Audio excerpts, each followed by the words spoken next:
long as they do not get bogged down in their own jargon, which does sometimes tragically happen. But Hill and Hobsbawm are two absolutely captivating storytellers, excellent writers.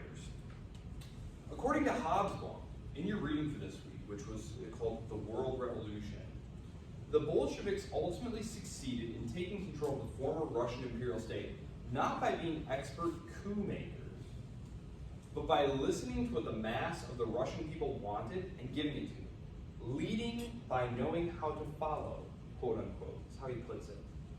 Based on everything you've heard and read about the Russian Revolution, both in your reading, our lecture Monday, and what I'm going to talk about today, in what ways do you think this is true, false, neither true or false, somehow that's possible, or both true and false? Are there some elements that you think, yes, in this way that's true, but also in this way it's not true? So that's your prompt for this week. Hopefully we'll get some interesting stuff here. Feel free, by the way, also to argue with each other. I think there is much to be gained by a good adversarial back and forth banter. So if you see something someone posted and you just don't agree with that, do your best to make a sound critique. It is something that, are any of you planning on going further in academia? Have any of you thought about graduate school or anything like that? Oh, good. Well, this kind of good, deliberate, textual analysis and back and forth is absolutely critical. So this is a good, safe place for you to practice, because it can be difficult, the tone, how do I approach this?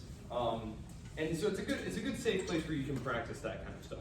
Good thing to keep in mind is always to be able, especially at this age, where you are an undergraduate, to be able to point to an authority.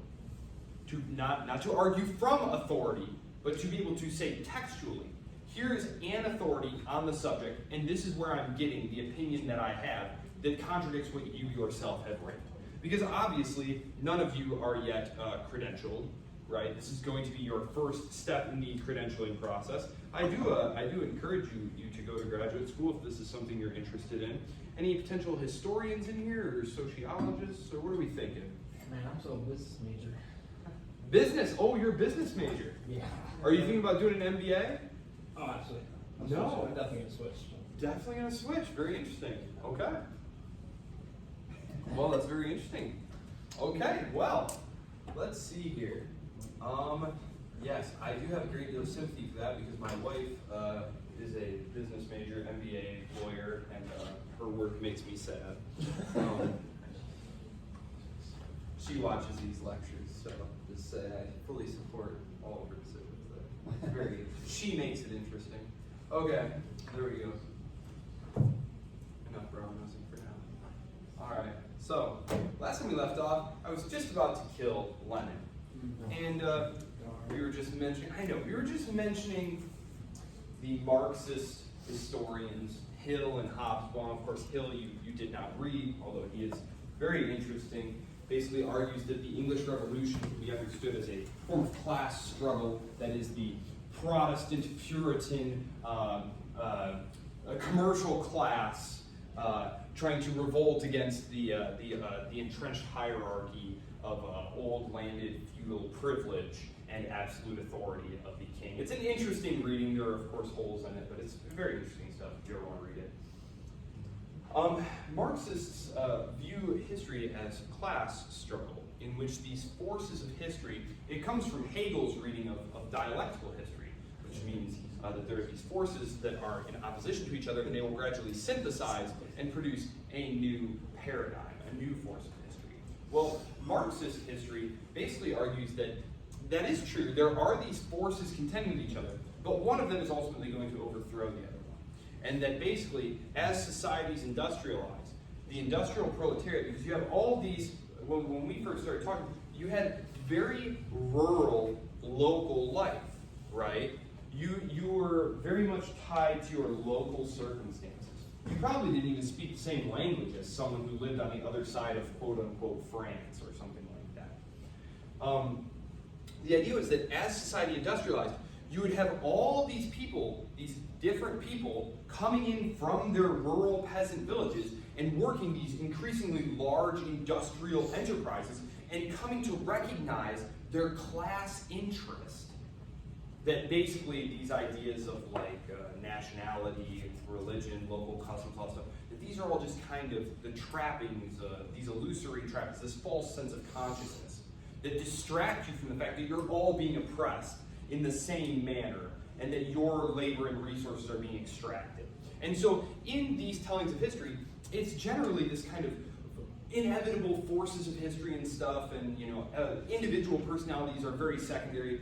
In the case of Vladimir Lenin, I think he's one of those people who, ironically, really flies in the face of that.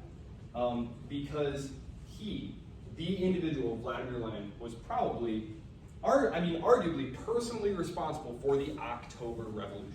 Not the February Revolution. The February Revolution was the revolution that happened because the Tsar's government was completely incompetent, breaking down under the strains of war and food shortages and inflation, hyperinflation, all sorts of things like that. But in terms of the actual October Revolution, he, alone among his group of close comrades, people who we're going to talk about today like Kamenev, Zinoviev, Bolsheviks who had been with Lenin all the way back into their emigre exile days on the continent in Europe, none of them supported trying to seize power in October. And had they not tried to seize power in October, they would have been arrested and all probably imprisoned or killed by the provisional government. Who knows how history would have turned out then, right? There would have been no Stalin, no Soviet Union. So, very interesting alternate history we might be dealing with here. But so I just find it kind of interesting that the exemplar par excellence of Marxist action is himself sort of flying in the face of things, because it wasn't as though these things just automatically happened. And if it had been left to another group of leaders or another individual leader, you look around at the other leaders in the party, none of them wanted to go for it.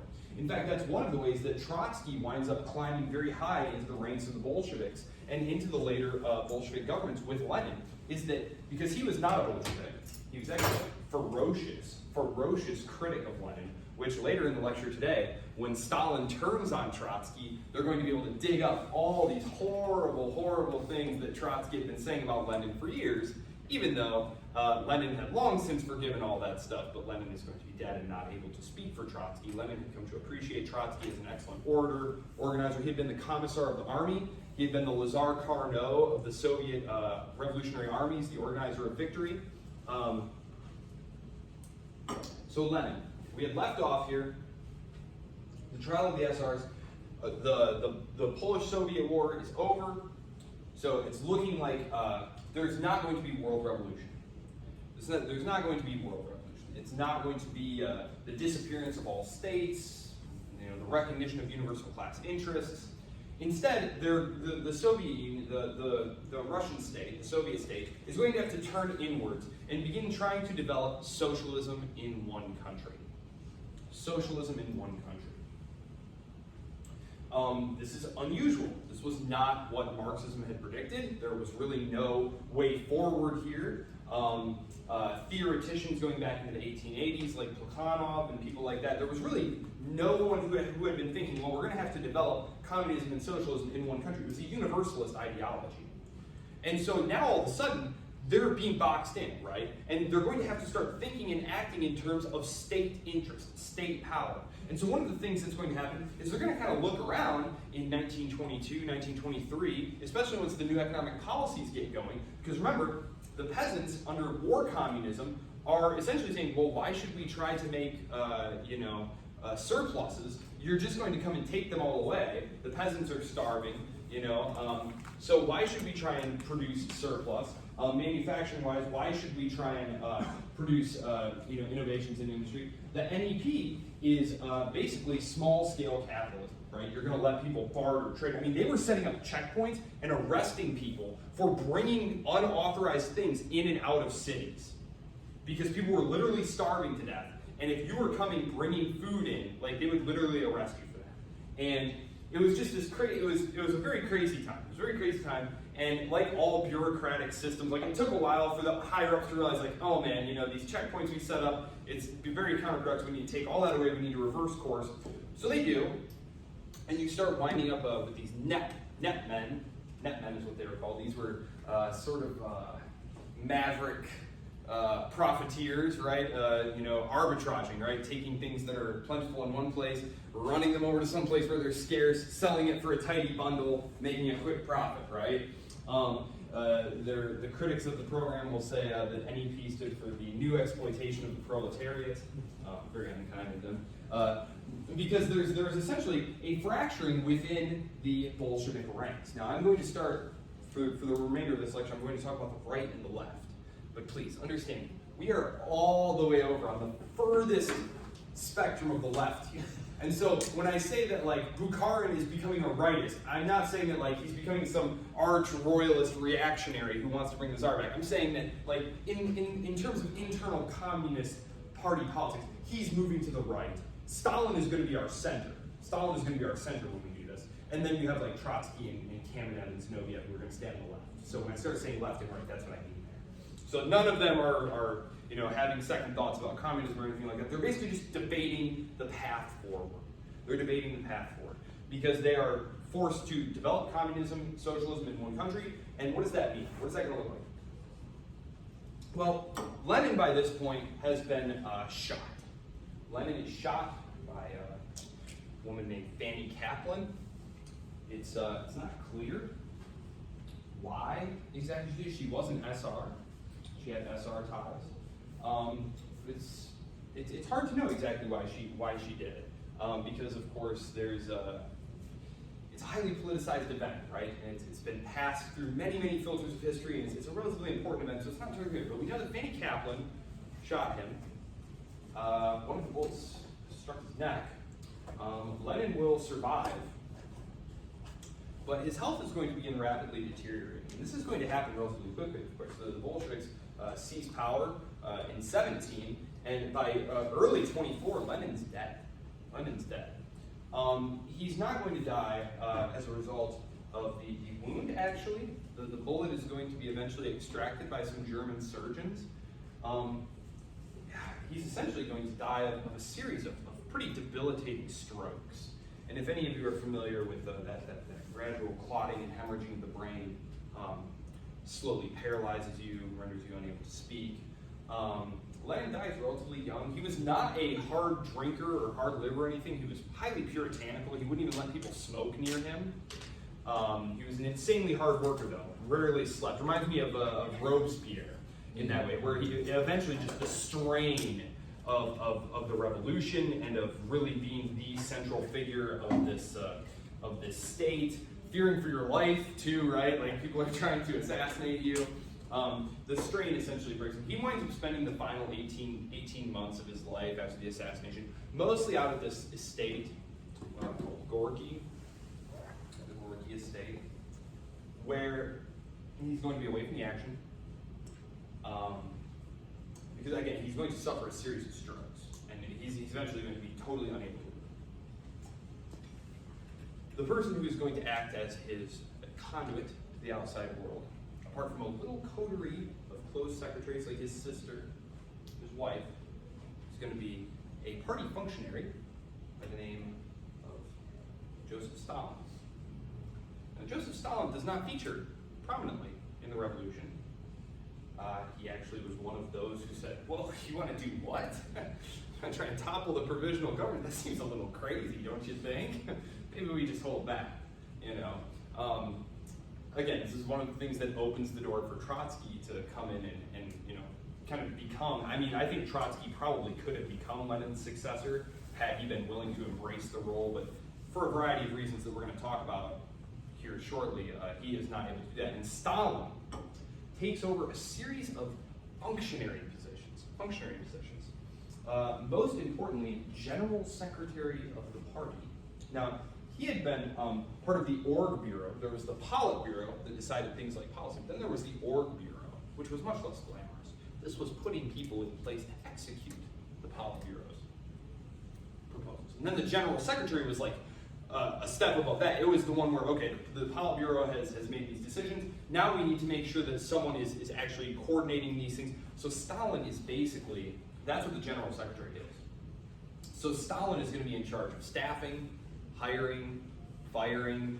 So it's not something that is very glamorous, make the papers. It's a lot of note-taking, a lot of paperwork. But Stalin is also using this position to do what? What's he doing? He's packing the bureaucracy with loyalists, right? He's demoting possible rivals and potential enemies. He's sending them to faraway outposts, right? Like, oh, we need a new commissar for local affairs in Kamchatka, right? Where's Kamchatka? It's all the way on the Pacific Ocean, right? Up near the Arctic Circle, right? So he's able to essentially pack the administrative apparatus with loyalists. You have to understand that the Bolsheviks, when they seize power, despite Bolshevik meaning literally like majority rule, Bolsheviks are themselves a very tiny minority, right? They're a very tiny minority. There's only several thousand like true hardcore Bolsheviks. So there's just not very many. And they need to pull in new party members to help staff and run the state, right? Because they don't want to, they understand we need to use a bureaucracy to manage this huge state called Russia, right? But we don't have enough Bolsheviks to do it. Like, we need to open up the party to bring people in. And this is where you get people who Lenin would call, the careerists, right? Who aren't true believers. They just recognize that joining the party will get you, a good meal ticket, possible career path. And so Lenin, at the end of his life, which again, he spends the final 18 months of his life really in a secluded kind of reflective state where he's not really working so much as he is kind of reflecting on how things are going, what's going to happen in the future. He can already see these problems, that essentially the revolution is kind of being corrupted, that it's kind of atrophying, that it's becoming stagnant, but there's really nothing he can do about it. There's really nothing he can do about it. He still has a great deal of moral authority, but he lacks the ability to get in there and work 20-hour days and really move the apparatus around to win these internal arguments. Because that's what it is, really, is the party, the Communist Party, the Bolshevik Party, which, again, I'm just going to start calling them the Communist Party because by this point they've eliminated all the other leftist groups, the trial of the SRs, we had talked about that. So now it's just a fight for bureaucratic control within the party. And the thing is you were not allowed in the party rules as a leading party member to express publicly disagreements with your fellow party members. To the mass of the Russian peasantry and working class, the party needed to present a unified front. So all of these arguments that I'm going to talk about, all these internal policy discussions, these all took place behind closed doors. It's one of the reasons that when Trotsky tries to resign, when he realizes he's losing to Stalin in these internal fights, Stalin says, no, you can't resign. I don't accept your resignation. Because if he had allowed him to resign, then he wouldn't have been bound by party discipline anymore, and he could have gone and run his mouth and caused all kinds of problems. Saying behind closed doors, actually people are disagreeing, and my ideas are better. So when Stalin does finally oust him, they're going to immediately get him out of the country. So Lenin dies. Several documents begin to be produced in the immediate aftermath of his death, allegedly written by him, but historians today say that these were probably not written by Lenin. Just different handwriting analysis has been done now. Just sort of looking through how Lenin, because Lenin was a crazy hard worker, very organized. He always had multiple copies of things. He always signed them and initialed them in the same way. And they say that a lot of these documents that get produced right after Lenin's death just don't fit with his pattern of work, even up until the last known documents of his life. And these were documents saying oh, Lenin said that, I should be promoted, or, this and that. And one of them actually says that, essentially, you need to get rid of Stalin. You need to get rid of Stalin. This is one of the documents that's allegedly produced. It was probably, the historians who I've read say that it was probably produced by Lenin's widow, Krupskaya, who feared Stalin because Stalin and her did not get along on a personal level. And this is another thing that Lenin really sat there fretting about. I kind of imagine a father who has a bunch of children. He's on his deathbed, and he wants the kids to get along and run the family business, but they're all backbiting each other, and he knows that as soon as he's dead, the knives are going to come out, and there's nothing he can do about it. That's exactly what's happening here. So Stalin is going to survive this, because of course this is going to be passed around the internal party. And Stalin is essentially going to get with Kamenev and Zinoviev and say, listen, I know she's trying to get rid of me, but if she gets rid of me, then you know who you really have to watch out for. It's not me. I mean, who am I? You know, who am I? Trotsky's the one we have to watch out for. We need to all get together to make sure Trotsky doesn't take over the party, because he's not even a true Bolshevik, right? He's not even a true Bolshevik. He just kind of showed up and latched on and wants to take all the glory. And Trotsky, for his part, did himself no favors. Trotsky was, Trotsky never had an idea that Trotsky didn't think was the best idea ever. And the reason that he knew the idea was the correct one was because he came up with it. He was an incredible self-promoter, very ungenerous in his public writings. He writes this reflection on the events of October, and he publishes it because it's a retrospective. It's not about policy based, but he's basically telling the story of the October Revolution, in which he and Lenin overcame the cowardice and misgivings of Kamenev and Stalin and who are all like sitting right here, right? So it's like not a very generous, not a very winning way. When you're trying to make allies of these guys in this internal fight for survival and rule, you probably shouldn't be, publicly smacking them around like that, but he does. This is just a slide on Lenin. If you guys want to take a look at it later, if you ever want to reflect on this or recall anything that we've talked about, one interesting connection that I found in working on the lecture for this was that Lenin's brother, if you look at right here, this first one. So Lenin's older brother Alexander, who is part of a plot to kill Tsar Alexander III, and is executed. One of the other members of that group who were plotting the death of Tsar Alexander III was Pilsudski's older brother, the eventual leader of Poland. So I thought that was just kind of funny, these small revolutionary circles. So, yeah. One thing I'm just wondering is, with the two Alexanders, the older brother spelled the proper Slavic way, the other one spelled the Greek way. Is there a reason for that, or? No, probably just me being tired, just trying to put these together. No, because I'm looking at like, is this because they're generally all? No, then you could Latinize both spellings, or you could spell them both in the Cyrillic natural way. But I probably was just tired of doing this. That's honestly probably true. This is one of Lenin's quotes defending himself against the accusation that they were coup makers. He says, "We didn't seize power. We found power lying in the streets, and we picked it up. Certainly the provisional government was highly discredited. Certainly no one rushed out into the streets to say, 'No, our beloved Alexander Kerensky.' No one did that, right? No one did that. However, it is irrefutable that after the Constituent Assembly is called and the Bolsheviks lose the election to the SRs, they do militarily dissolve that assembly. Now, they do immediately strike a deal with some of the SRs to bring them into government, and they take on the land reform platform of the SRs. So it's complicated, right? It's nuanced. It's always a temptation to say, well, this definitely happened, and this is just black and white, and this is what happened. But really, it's just, if you take nothing else away from this, it's that the Russian Revolution was very complicated, as was the creation of the Soviet Union, which we're going to talk about here. First, and this is part of the post-Lenin fight, because some were true national socialists. Now, not Nazis, not Nazis, like that. When people say National Socialism, they think these are people who believed in socialism, developing socialism within the individual national groups. Then there were people like Stalin who said, no.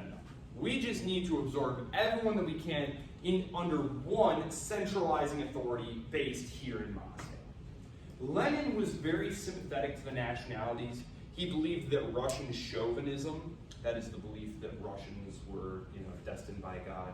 Actually, there's a great quote from Fyodor Dostoevsky who talks about it. I'll try and pull it up and bring it in here next time, but I was surprised. He was an incredible Russian nationalist, but I found that with a lot of great imperial expansionist people, Americans, Russians, Chinese, they all have this incredible sense of like destiny as like a historical people who are predestined to rejuvenate or save the world. It's quite interesting. It's an interesting pathology, I guess, an imperial pathology. But Lenin saw this as a great danger to the revolution.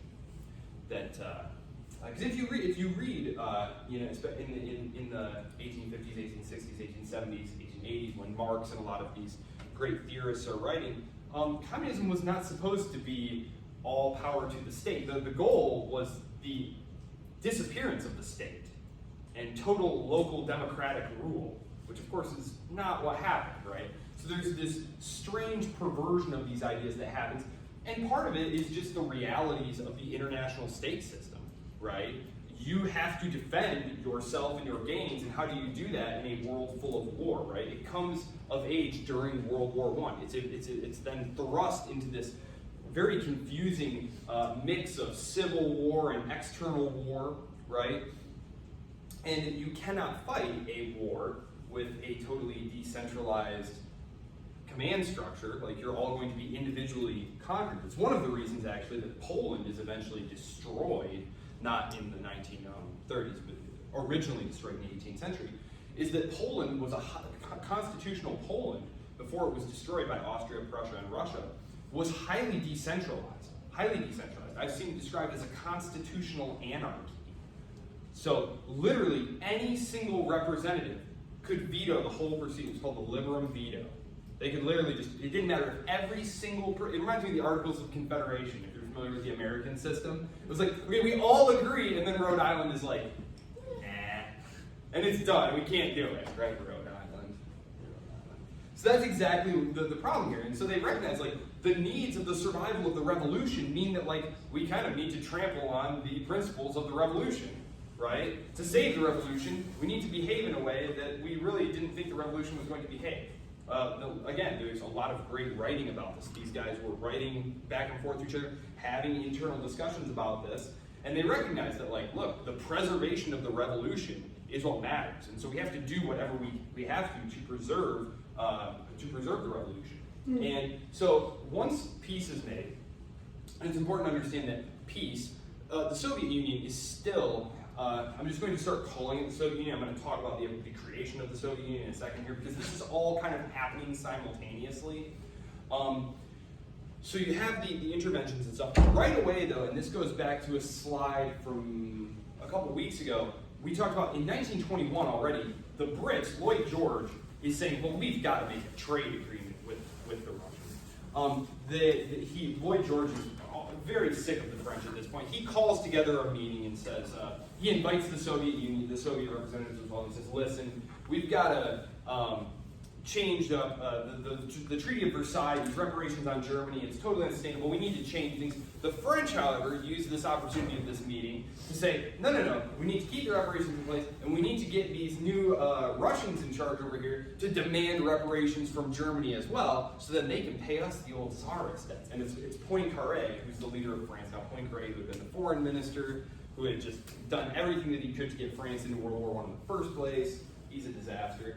I'll probably talk about him in the context of the lectures after spring break in terms of French politics post-interwar there.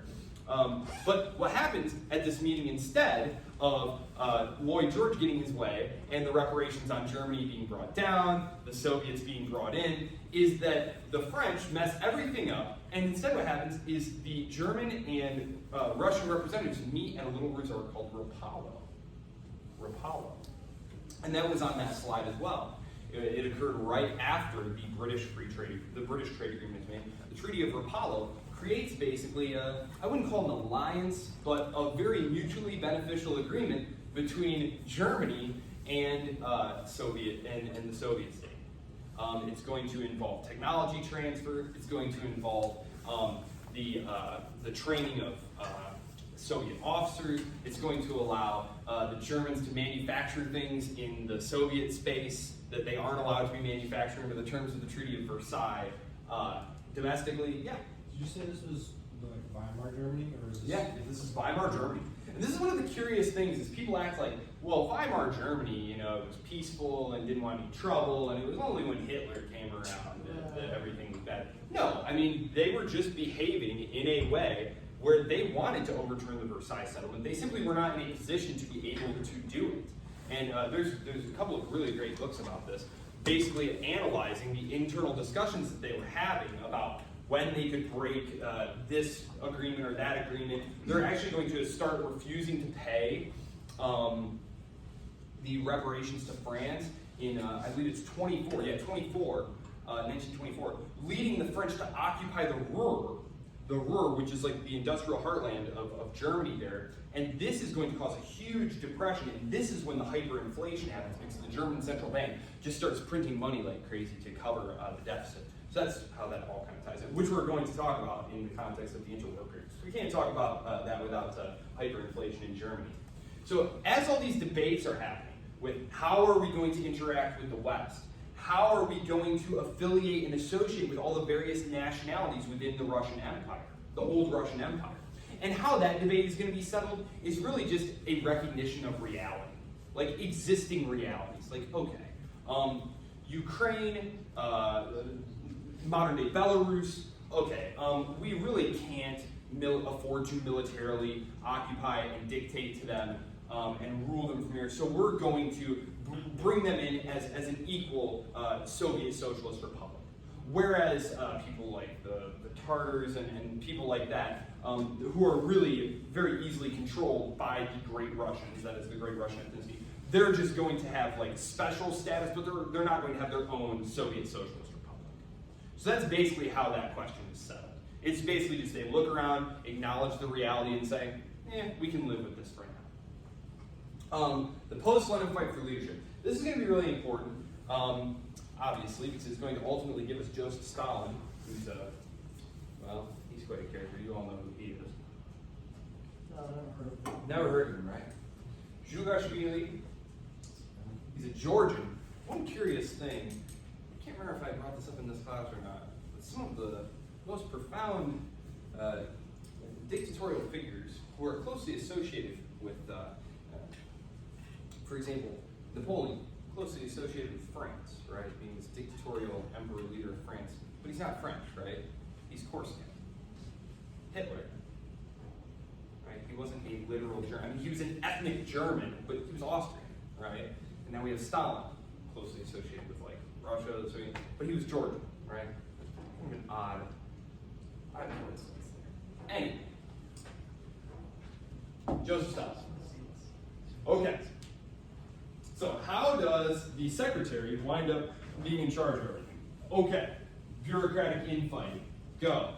There's a debate going on with how are we going to internally reorganize the Soviet state? How are we going to create surpluses? How are we going to industrialize? How are we going to make the Soviet Union rich enough that we can actually stand up to the Western powers? Because they fully anticipate another war happening, right? They're going to be involved in another war. Whether it be with Japan, whether it be with a reactionary China, because that civil war is going on right now, which I can't even get into that, but it's very fascinating. With the West, most specifically, with the Polish. So there are two options. One is to keep going in the direction of war communism. War communism said, we're basically going to suck all the wealth out of the countryside and use it to fuel industrialization in the cities, to build up our industrial capacity, okay? This was literally the idea was that the Western powers had grown rich and were able to industrialize because they had sucked up all this capital and all this wealth from their colonial empires. But that Russia couldn't do that. And so what it needed to do was, from its metropole, from its industrial centers in Petrograd and Moscow, was to basically use its peasantry as its colonies and suck all the wealth out of those, right? So it was literally the oppression and extraction of wealth from its own peasantry. There were people, however, like Bukharin, who said, well, wait a minute, we just tried this during the Civil War and we barely got out of it with our lives. They all quit growing surplus. You know, the people in the factories were starving. That didn't work. We need to push forward with the new economic policies. We need to push further in the direction of markets and enterprise. I get it. You're all afraid that it's going to create a bourgeois class who's going to eventually overthrow us, but like that's a problem for tomorrow. first we need to get rich. And he gave a very unfortunate expression. He said, in order for us to, grow in power, we must enrich ourselves, which in French is enrichissez-vous, which if you read the Communist Manifesto, Karl Marx singles out this one guy named Francois Guizot, who was the French minister, and when the proletarian classes were saying, what, we want representation and stuff, how do we get our voices heard in government? He's supposed to have said, enrichissez-vous, enrich yourself, and then we'll listen to you. If you want a voice in government, get richer. So that's going to be something that, so then when Stalin comes after him, he's going to be able to, say he's a reactionary rightist, we need to purge him. Look, there's another Guizot. So what happens? Trotsky. So Stalin says, okay, guys, listen, Zinoviev, Kamenev, there's a 7-member standing committee. These are the ones who make all the decisions. Stalin is going to survive Krupskaya's letter by allying with Zinoviev and Kamenev, who are two of the these are some of the only old guard left. He's going to say, don't kick me out, you need me to help contain Trotsky and marginalize Trotsky, because Trotsky's going to try and take over the party now that Lenin's gone. They do that in 24-25, right after Lenin dies. Stalin, however, once he has used Zinoviev and Kamenev to marginalize Trotsky, is going to ally with the quote-unquote rightists, right? So these are the guys who want to go like peasant collectivization, suck all the wealth out of the peasantry and just use it to try and fuel industrialization in the cities. The rightists are the ones who are saying, these are like the Deng Xiaopings, here's your Mao Zedongs, here's your Deng Xiaopings, if you're familiar with Chinese communist debates. These are the guys who are saying, no, markets. We need a little bit of proto-capitalism. We need to get a little richer here. We need to incentivize people to grow more stuff. We need to incentivize people to innovate and to work. Stalin, and these are young guys. These are young guys here. These are guys who Stalin had kind of brought in on his side. Bukharin being a little exception. But Bukharin is going to make some verbal gaffes, one of which I just said, which I know that sounds minor. But literally, when Stalin and Kamenev and Zinoviev are going after Trotsky, they'll show the young party members, like, look at what he said about our beloved comrade Lenin, our dear leader. Call him a pig and wrong, and oh my gosh, can you believe this? And everyone's like, wow, I had no idea that Trotsky was such a backstabber. And it's like, this was written in 1901, 1902, But they had just no conception of how, old emigre revolutionary politics had been, writing polemics, attacking each other in these small journals that only a handful of people read. But it's going to be very damaging to Trotsky.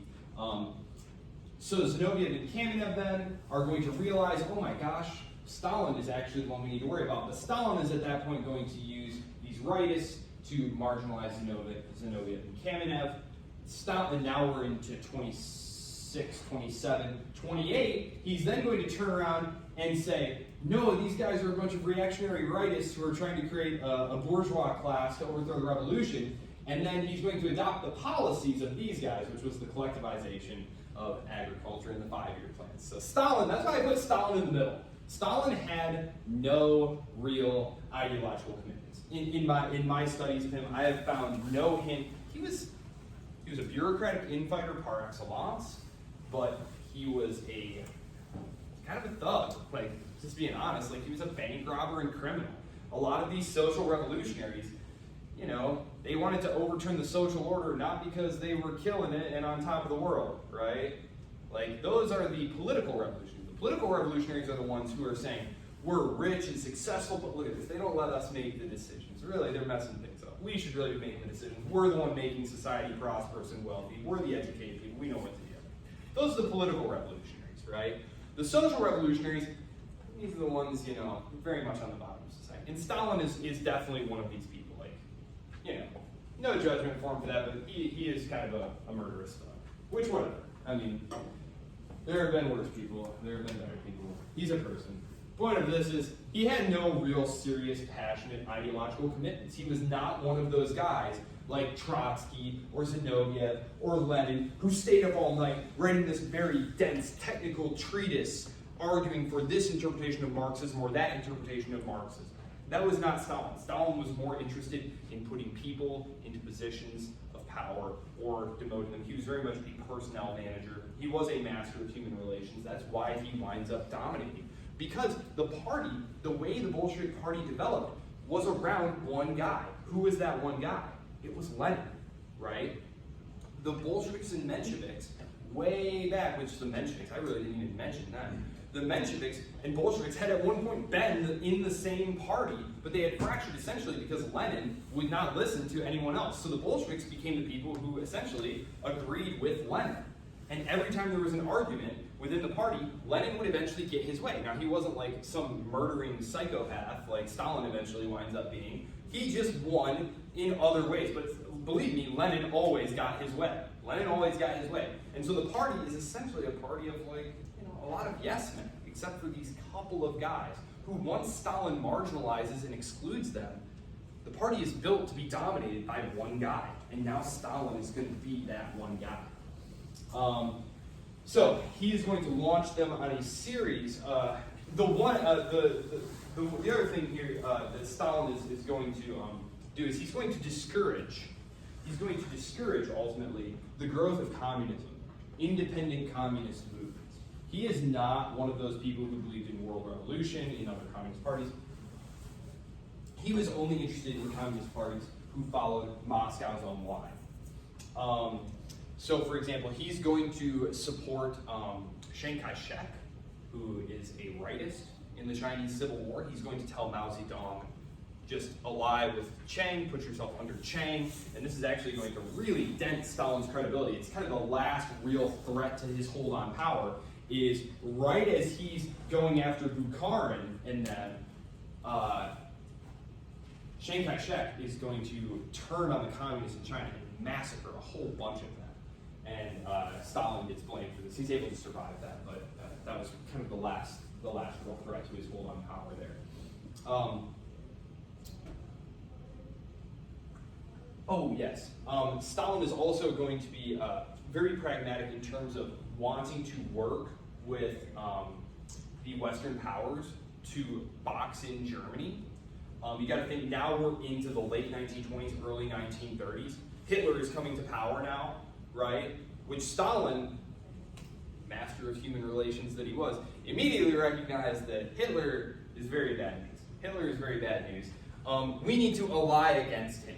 We need to create a security back. And if you chose to read the chapter from Martin Kitchen's book about collective security, he goes into these debates in the 1930s where Joseph Stalin is trying desperately to get the French and the British to form an alliance with him to contain Germany, but they're not interested in that. What they're more interested in is seeing whether or not they can't just leave Stalin high and dry out there and have the Nazis and the Soviets fight a horrible war with each other, and so blink each other to death, which was their preference. Which didn't happen because Stalin, of course, finally gives up on this option and signs the non-aggression pact with Hitler, cuts a deal with Hitler.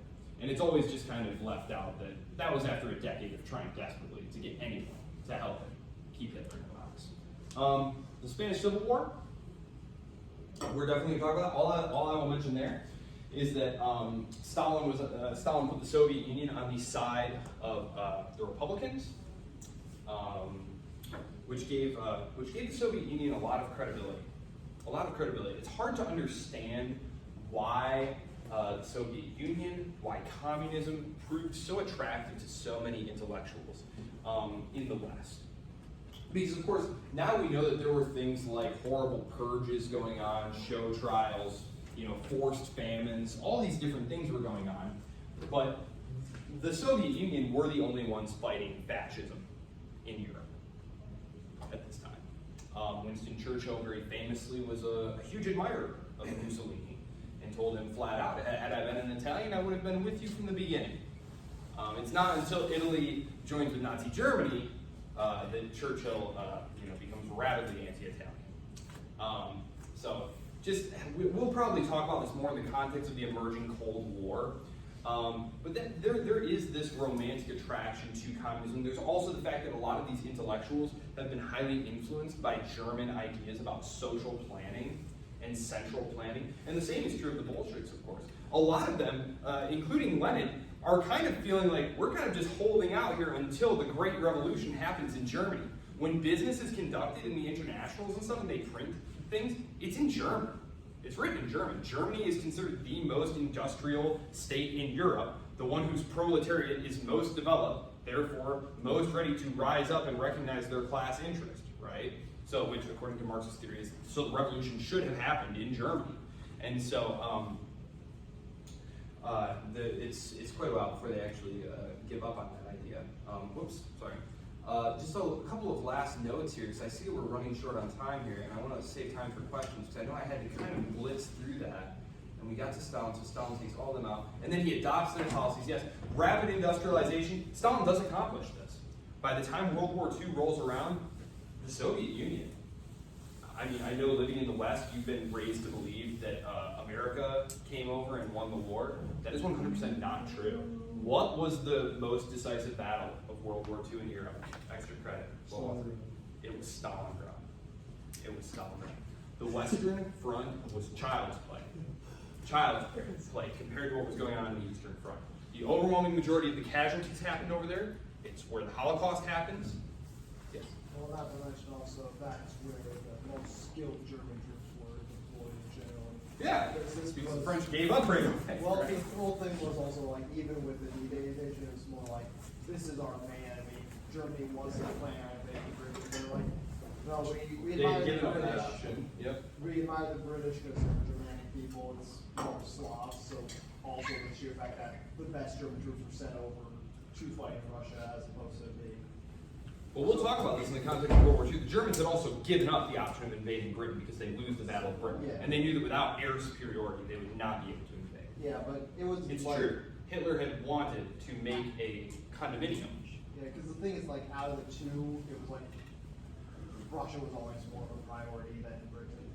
They wanted to have living space, and they believed that the Slavs were a racially inferior group. It is very true. They also hated the communists bitterly.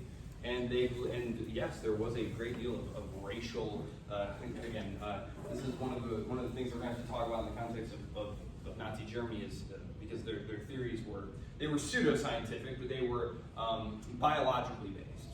The idea that the British and the Germans racially were brother nations, and of course I didn't mention this in the context of World War I, but of course the British monarchy were German, right? They changed their name to Windsor during World War I, because it doesn't sound good. We're fighting the Germans, and here we have this very obviously German royal family. So, all right, I'll just blast through this really quick here, this last slide.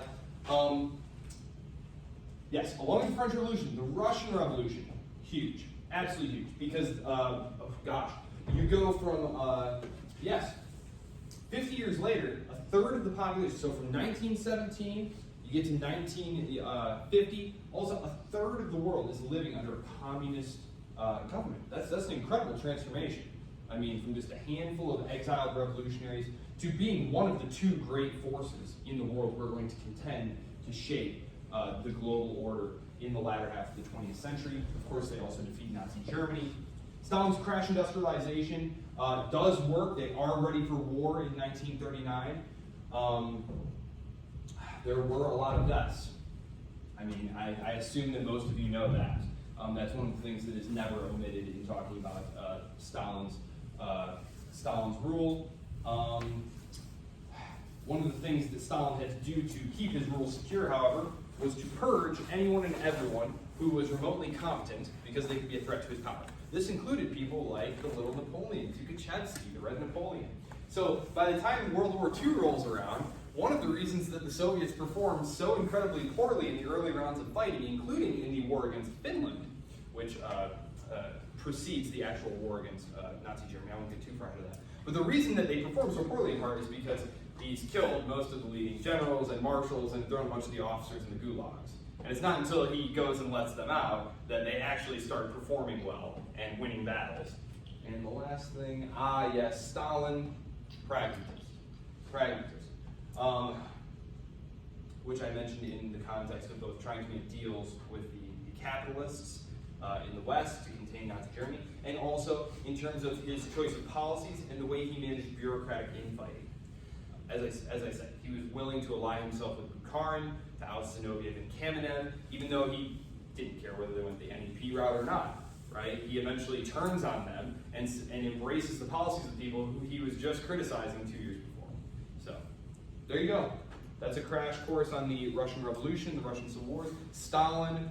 So we're going to leave it here in the early 1930s. We need to catch the West up. We need to catch Western Europe up. One thing that I will just remind you of is that Western investment is pouring into the Soviet Union. The idea that they were behind some wall, this impenetrable wall, like, yes, it's true. It's certainly from an ideological standpoint, they were trying very hard to set them up as a boogeyman and to isolate them. But money, money, money. No one can resist the opportunity to make a buck. And certainly the British capitalists, and especially once the Depression strikes and the opportunities for investment dry up, similar to the Great Recession of 2008, when the Chinese economy was very much buoying the rest of the world's investment through that period. The same thing is kind of happening in the Soviet Union during the early 1930s. Their economy drastically outperforms the West, and it's another one of the reasons that the Soviet model seems like a good one to copy among Western intellectuals. Is you look at your own society, and the economy's in the doldrums, we're in the Depression, but you look over at the Soviet Union, and they're posting these incredible growth rates. So there you go. Questions, comments, concerns? Okay. Then I will look forward to all of your responses on the discussion board. I will post some various resources on spring break for you to be looking at, because when we get back, we are going to spend time working on our papers so that we have a rough draft done. Then we will jump back into our lectures, and then the papers will progress as we move along in the semester. So, enjoy your break, everyone. Travel safely. Thank you.